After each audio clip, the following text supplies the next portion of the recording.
On ne peut pas avoir à la tête d'une république quelqu'un qui dit que les terroristes sont plus forts que son armée.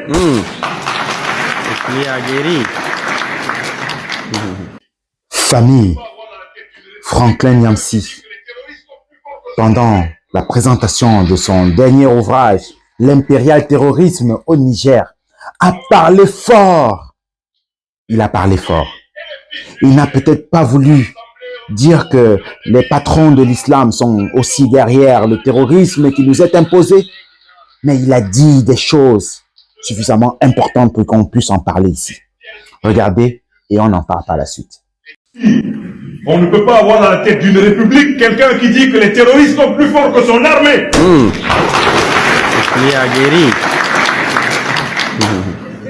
Quand les filles et les fils du Niger, rassemblés autour de la devise Labou Sanino, se levèrent pour dire c'est terminer les demi-mesures, les demi-vérités, les demi-solutions. On entendit le Niger, le grand Niger, de retour dans l'arène des grands peuples historiques qui le constituent, à son tour accusé, non pas simplement la puissance française, mais l'essentiel des puissances occidentales, c'est-à-dire européennes et nord-américaines, d'être en réalité les parraines des organisations terroristes qui ensanglantent le continent.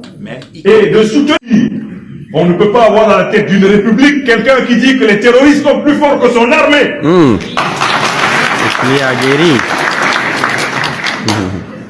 Quand les filles et les fils du Niger, rassemblés autour de la devise Labou Sanino,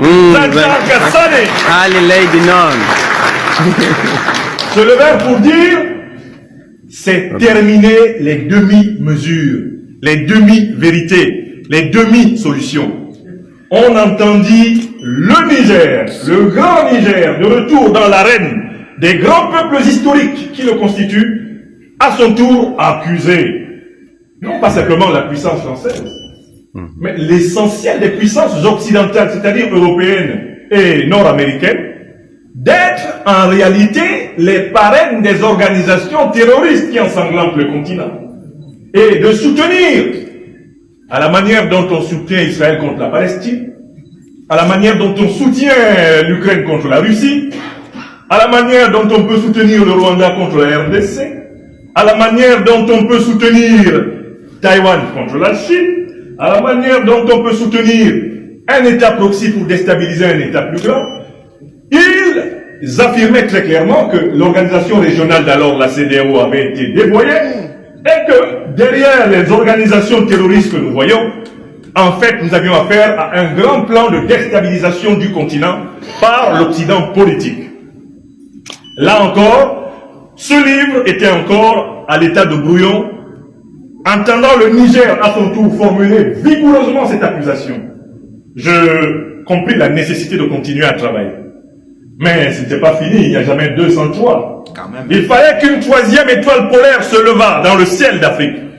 Lorsqu'au prix d'une double, révolution, le gouvernement relativement ronronnant de l'ancien président du Faso, Roch-Marc Christian Kaboré, était déposé par le MPSR-1 du lieutenant-colonel Paul-Henri Sandaogo Damiba. Et puis, lorsque celui-ci s'était mis à son tour à ronronner autour de la question sécuritaire comme son prédécesseur, lorsqu'advint Sankara II, comme je l'appelle, le président du Faso,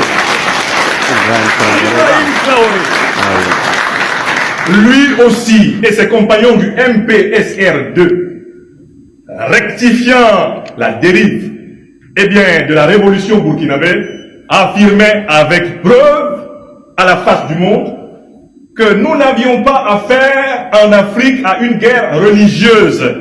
Ceux qui attaquent, ceux qui ont tué à Fambita, ceux qui ont tué au Mali, au Burkina, ceux qui tuent à travers Boko Haram au Nigeria, au Togo, au Bénin, au Cameroun, ceux qui tuent au Tchad, ce ne sont pas des représentants de l'islam. Ah oui, là c'est vrai. Mais ce sont des groupes de mercenaires qui sont financés par les grandes puissances occidentales pour maintenir l'Afrique dans la guerre et ainsi continuer à la piller et à la traire. À ce moment-là, j'ai compris qu'il était de mon devoir maintenant de produire la démonstration scientifique de cette affaire.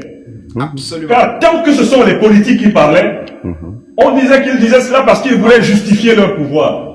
Ah, ils n'ont pas été élus, ils sont en train de dire ça parce qu'ils ont besoin de fabriquer des ennemis structurants pour tromper le peuple. Avant l'Amérique, avant l'Europe.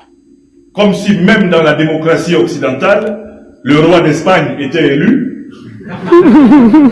Le roi de Belgique est-il élu? Non. Est-ce que le roi du Danemark est élu? Non. Est-ce que le roi des Pays-Bas là, il est élu? Non. Est-ce que le roi de la Suède est élu? Non. Est-ce que le roi d'Angleterre est élu? Non. Mais comment des gens qui ont des rois, qui ne sont pas élus, peuvent venir ici nous dire comment nous devons reconnaître nos dirigeants? Qu'ils finissent avec les 12 monarchies qu'ils ont chez eux avant de venir nous donner des leçons. Ah oui, Ça, c'est merci. une belle méthode. Et s'ils ne peuvent pas finir, qu'ils nous laissent faire nos affaires comme nous voulons. Merci. Car l'Afrique existait politiquement avant l'Europe, avant l'Amérique et avant l'Asie. La civilisation humaine est née chez nous.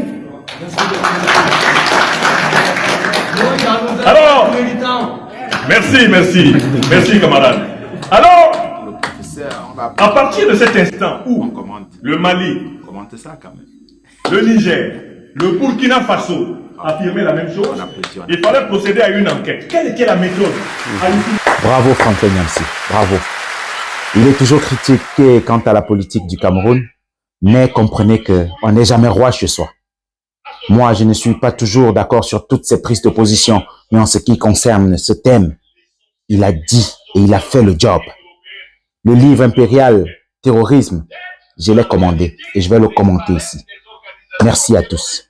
Au TEP, au TEP, au TEP.